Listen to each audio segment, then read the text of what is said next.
Hello friends, I am National Master Rafael ATM, and on this speedrun account, playing 10-minute games and explaining my moves. So he is fighting for the center, so am I. He's attacking my pawn, I will just defend, so this is simple chess, this is the basics. He's attacking my knight, I'm not longer defending this pawn, but it doesn't matter, now I'm attacking the central pawn, and this is called the Berlin defense on the Rui Lopez opening. The Rui Lopez is here when he plays bishop b5, this is the Spanish opener, Rui Lopez opening, and this is the Morphy defense, this is the Berlin defense, so you can play both.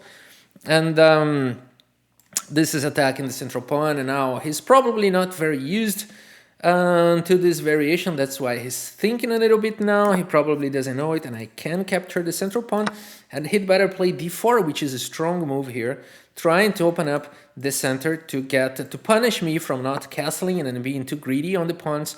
So many things can happen from here, and I think that knight d6 is the most played move here. And it makes sense because now I'm attacking the bishop. And there are many things that can be played here. Even this sacrificing the bishop is possible because then a4 and my knight has nowhere to go. But this is also possible as well. And now he takes the pawn. And we are just going to exchange queens for sure. Because I'm going to play...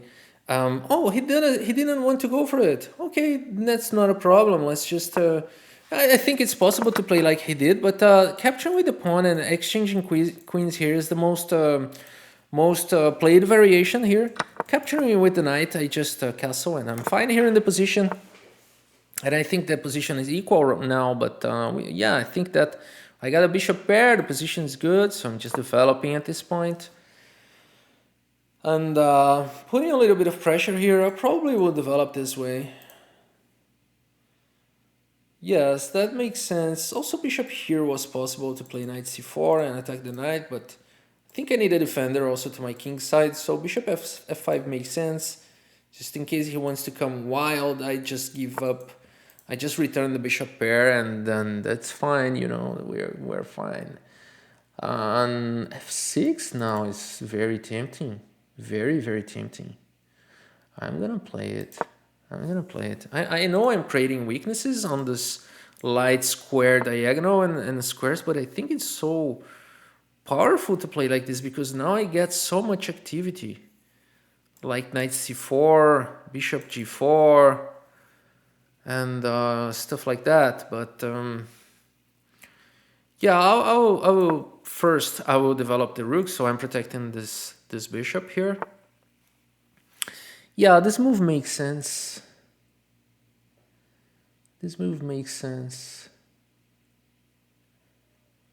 Okay, he's gonna capture with the queen, right? I don't care. I'll just put my king into safety. He's probably capturing with the queen, so I no longer have my doubled pawns. Now I'm attacking this pawn here. My position is good. The knight is doing a great job here, protecting some important points which are attacked at this point. And yeah, so he had to play a little bit defensively. What can I do here? This move is interesting, but not too much interesting, but just a tiny bit. Probably I lose a pawn here because it takes, and then he can play something like that. So okay, not most promising situation here. So I think c6 makes a lot of sense, not allowing his knight to jump to d5 in the future. So I think this move makes a lot of sense. Just attacking the queen, just getting mobility for my queen. I think that makes sense. I just need to be aware that, oh, I think now we invade. So I think we got a very, very, very good position, but I'm not sure because of the possibility of his taking the pawn here. We'll have to calculate a little bit here, but if he grabs here, I don't know, probably I take with this one. Because if he takes here, then I take here and he takes there. So again, I take here, he takes here, he takes here, he takes there. Then I think I take here because if he takes here, no, there's no checkmate because of this guy. Sorry about that. So probably I need to capture with the bishop. Does that make sense? because, oh, it doesn't work either, because he will capture here anyway, attacking my rook. And even though I can exchange here, I can still not capture this because of checkmate here on the back rank ideas. Ooh. So definitely something to consider here. So probably I need to capture, and after he goes like this, I can play either b6 or capture the pawn. So not the end of the world, but tough. Maybe the best is to capture here. If he goes like this, I just go like, cannot go there. I just go like this, but then he's got a rook in the 7th, which I don't like at all. So, yes, not easy. I capture here with the bishop. So let's just be direct here. He's gonna capture here. So this is no good because I'm getting mated. So I think this is the best way to go, because if he takes here, I can take this pawn here. If he, plays like this, I can defend, right, with this. So we exchange rooks, and I got a pressure here on c2. That makes sense. Yeah, I think that makes a lot of sense. So he protected there. So many possibilities, but one of them is simply capturing this bishop, which is very, very strong. And I think that now this move makes a lot of sense. Even this move is very, very powerful. Yeah, I think both are very strong, but definitely this is the strongest in my opinion, because I'm attacking the defender of the pawn and not allowing him to play this. He doesn't have time to play this, which he would pretty much like to do. And this rook is attacked.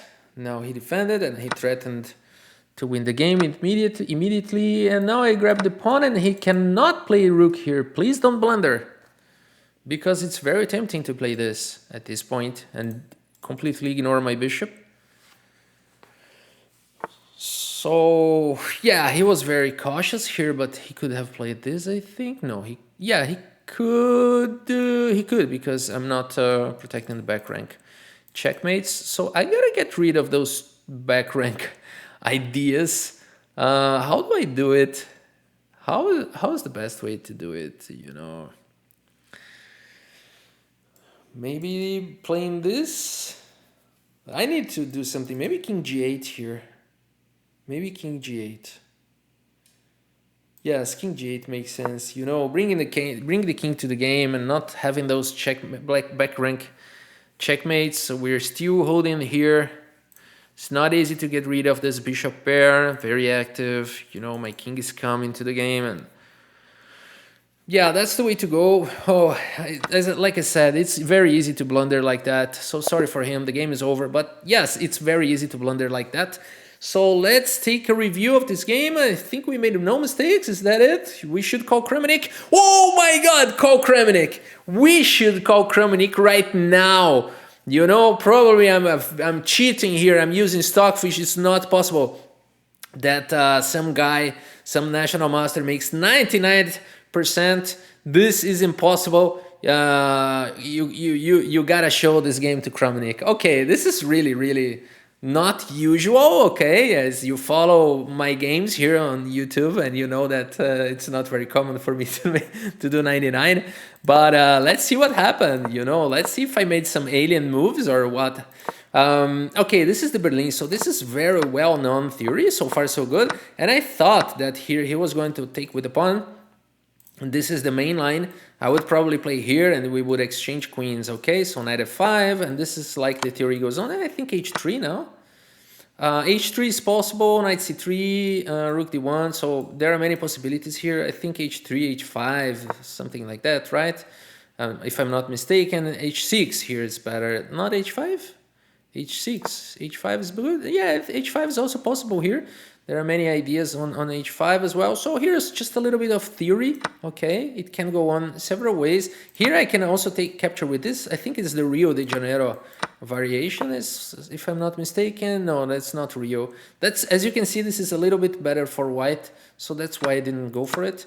But okay, so that's not bad, but black is already equal. And now rook e8, but I played this move, just developing. And then f6. f6 is a move that it's hard to find because you don't want to expose your king a little bit, but it makes sense because we want to get access to c4 square for our knight. And also, there's not a huge concern on this diagonal at this point because he doesn't have the light squared bishop, and the queen is not ready to go, you know, try to do something like that.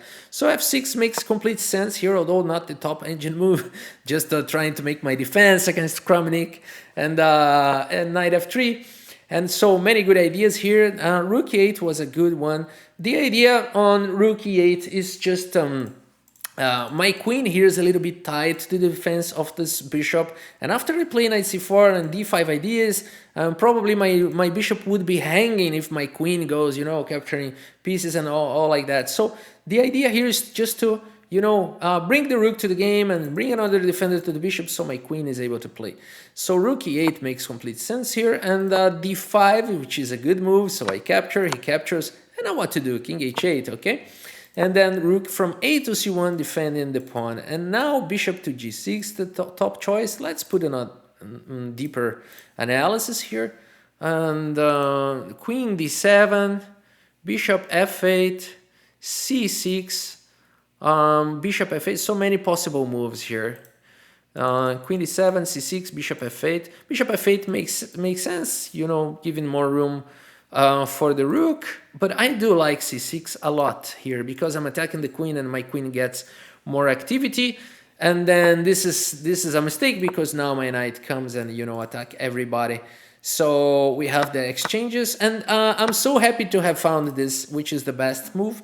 So I really was fighting hard to understand if it was better to take with the bishop and with this piece or with this piece. And here is not easy, as we saw, to decide, because there are some tactics going on like this. So I take with the bishop, bishop takes a7, and I'm so happy that I found it during the analysis, because yes, we do have a problem here. We cannot capture the bishop because of checkmate.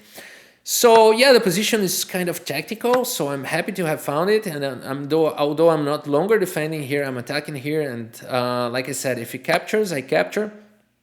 I capture, and then my bishop is going to defend the knight in the future. So, for example, here, then bishop a3, so I'm so happy to have found this as well. And then we got a little bit of edge here. But then he played b3, attacking my knight, and now I just grabbed a piece. And then I was considering both moves, so I'm really happy to... I found some very good moves here. But it's not alien move, like very natural moves, but, you know... Why not this one? This one is also good, or even this one seems good. But yeah, we have a purpose here, which was decoy the defender of this pawn. And after here, so we grab it because we don't want to, you know, we don't want to lose material here. So we get this tempo and we grab the pawn. So we are fine here. And like I said, it's very easy to blunder this move now, especially for amateur level. We're not talking about grandmasters; they would never.